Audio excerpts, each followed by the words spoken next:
Hello दोस्तों, कैसे हो आप सब लोग? कैसे चल रही है सबकी तैयारी? कमेंट के माध्यम से आप हमें बता सकते हैं आपकी तैयारी कैसी चल रही है।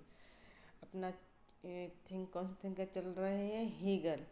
आज हम हीगल के कॉन्सेप्ट प्राइज क्वेश्चन लेके आए, कॉन्सेप्ट बेस्ड, जो अभी तो पिछली क्लास में अपन ने एमसीक्यू करवाए किए हैं हीगल के।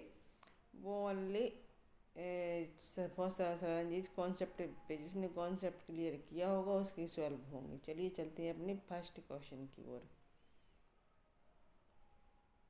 फर्स्ट क्वेश्चन है असर्शन रीजन। असर्शन क्या कह रहा है, यानी कथन क्या कह रहा है? हीगल के अनुसार राज्य ईश्वर की इच्छा का भौतिक रूप है,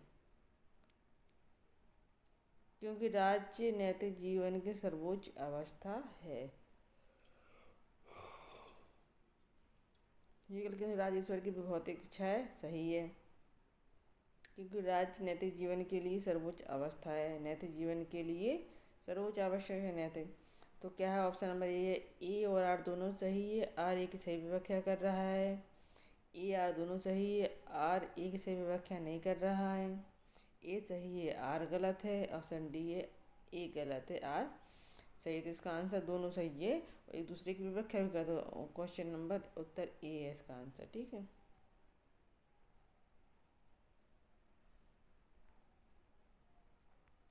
क्वेश्चन नंबर 2। हीगल की द्वंद्वात्मक प्रक्रिया में सिंथेसिस का अर्थ क्या है? हमने बताया था, पहले था थीसिस, फिर एंटीथीसिस,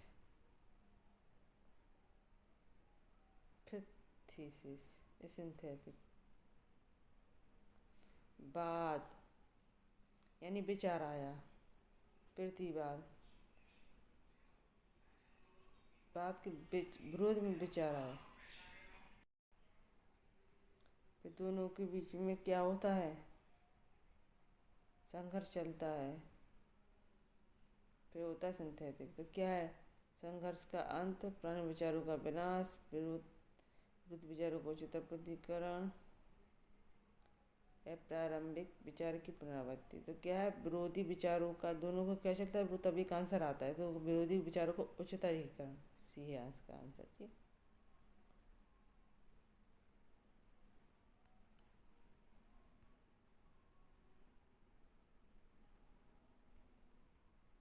क्वेश्चन नंबर 3।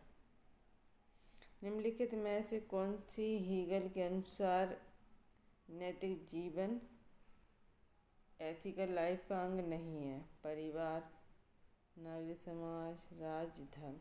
फैमिली उसने इम्पोर्टेंट बताई है। नागरिक समाज सिविल सोसाइटी, राज्य यानी स्टेट, धर्म कुछ नहीं है उसके आंसर। तो ऑप्शन नंबर डी आंसर सही हो जाएगा। Question number 4। हीगल के अनुसार स्वतंत्रता का सच्चा स्वरूप कहाँ प्राप्त होता है? स्वतंत्रता का सच्चा रूप कहाँ प्राप्त होता है? व्यक्ति में, परिवार में, समाज में या राज्य में? कहाँ प्राप्त होता है? राज्य में, ना व्यक्ति में, ना परिवार में, ना नागरिक समाज या सिविल सोसाइटी में भी नहीं। Question number 5।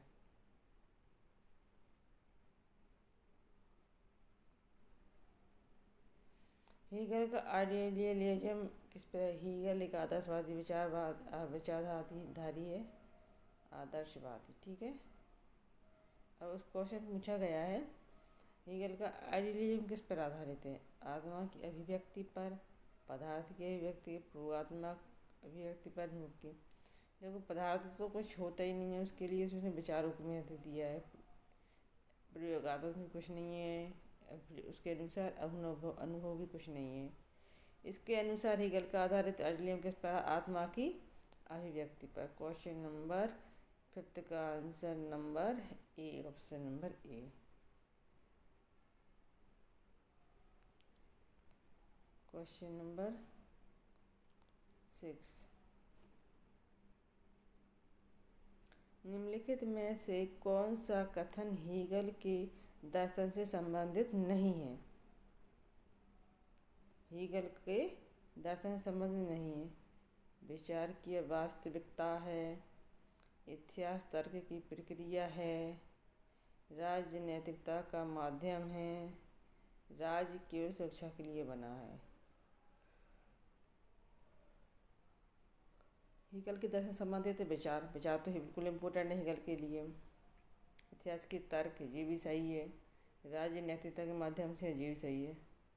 राज्य केवल सुरक्षा के लिए बना, ये सही है। क्वेश्चन नंबर 6 का answer number option number D. ठीक है। Question number 7,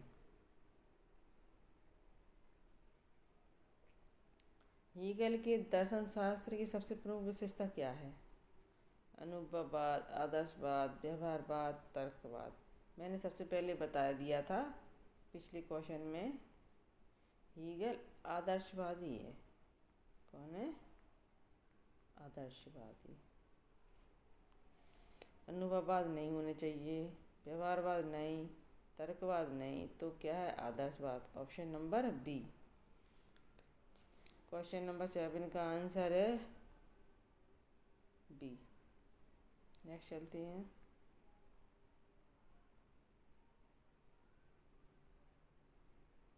question number 8, Hegel का कथन what is rational is real का अर्थ क्या है? केवल जो दिखता है वही सत्य है, जो तर्क संगत व वास्तविकता है, जो इतिहास है वही नैतिक है, जो अनुभवजन्य है वही सत्य है। तो मैंने इनकी कोटेशन पढ़ाई थी, जिसने डिटेल क्लास ली होगी उसको पता होगा, जिसने नहीं ली होगी प्लीज जाके देखिए वो क्लास। ठीक है। तो इसके क्या है, जो तर्क संगत है वही वास्तविकता है, जो वास्तविकता है वही तर्क संगत है। ये वाला कोटेशन किसका है? हेगल का। तो क्वेश्चन नंबर 8 का ऑप्शन नंबर बी, इसका आंसर कौन सा है? बी।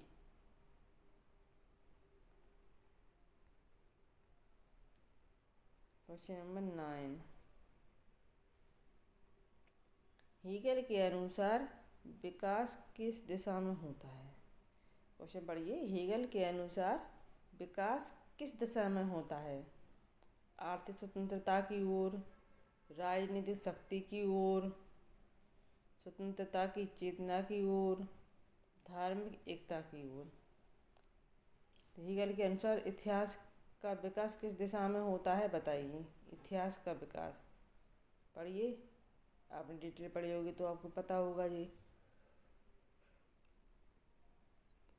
आर्थिक स्वतंत्रता की ओर नहीं होता है, राजनीतिक शक्ति की ओर नहीं होता है, धार्मिक एकता की ओर नहीं होता, स्वतंत्रता की चेतना की होता है, वो स्वतंत्रता करना चाहता है, स्वतंत्र। ठीक है। नेक्स्ट क्वेश्चन है 10,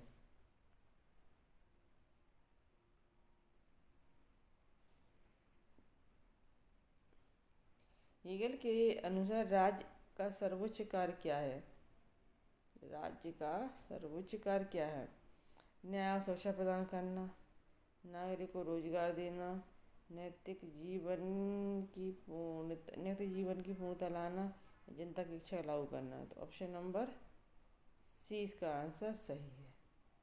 क्वेश्चन नंबर 10 का आंसर है सी।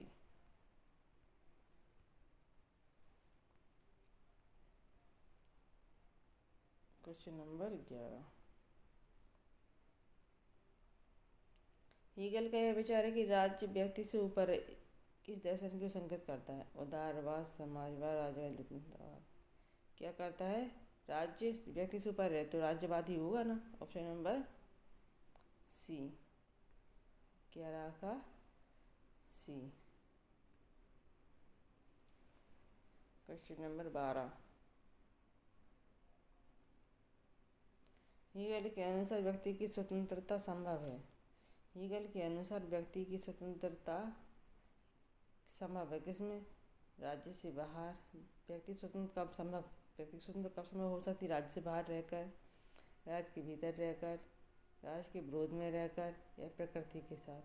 तो राज्य के भीतर रहकर उसकी स्वतंत्रता संभव है। Option number B. Question number 12,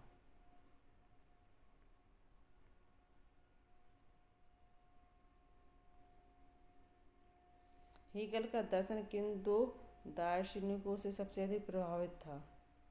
प्लेटो, अरस्तु, कांट, फिस्टे, रूसो, लॉक, मार्क्स या एंगल्स। तो कांट या फिस्टे से, कांट और फिस्टे। ऑप्शन नंबर बी सही है। Question number 14। हीगल के अनुसार आत्मा ने स्पिरिट का अंतिम रूप क्या है? परिवार, धर्म, राज, व्यक्ति। क्या है? धर्म, सॉरी धर्म नहीं, राज। जो राज को ही सर्वोच्च माना है, व्यक्ति से भी सर्वोच्च माना है, तो आत्मा का अंतिम रूप क्या है? State. Option number C. Next question है क्वेश्चन नंबर 15। निम्नलिखित में से कौन सा हीगल के सिद्धांत का प्रभाव नहीं है? मार्क्सवाद नहीं है, राष्ट्रवाद नहीं है, फांसीवाद नहीं है, अराजकतावाद नहीं है। तो हीगल के विचारों ने फांसीवाद को तो जन्म दिया ही है, राष्ट्रवाद है, मार्क्सवाद है उसमें, लेकिन अराजकतावाद नहीं है। Option number D. चलिए दोस्तों, आप हमें बता सकते हैं, मैं 15 क्वेश्चन लेके आई तो उसमें से आपके कितने सही हुए हैं? कमेंट में आप ज़रूर बताना।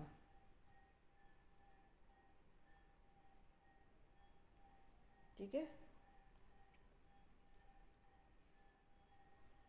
यदि आपको हमारा कॉन्टेक्ट अच्छा लग रहा है, जो हम कॉन्सेप्ट लेके आ रहे हैं वो अच्छा लग रहा है, तो चैनल को लाइक कीजिए,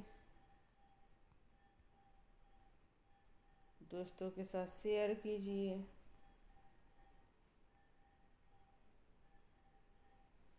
सब्सक्राइब तो करना ही है प्लीज़।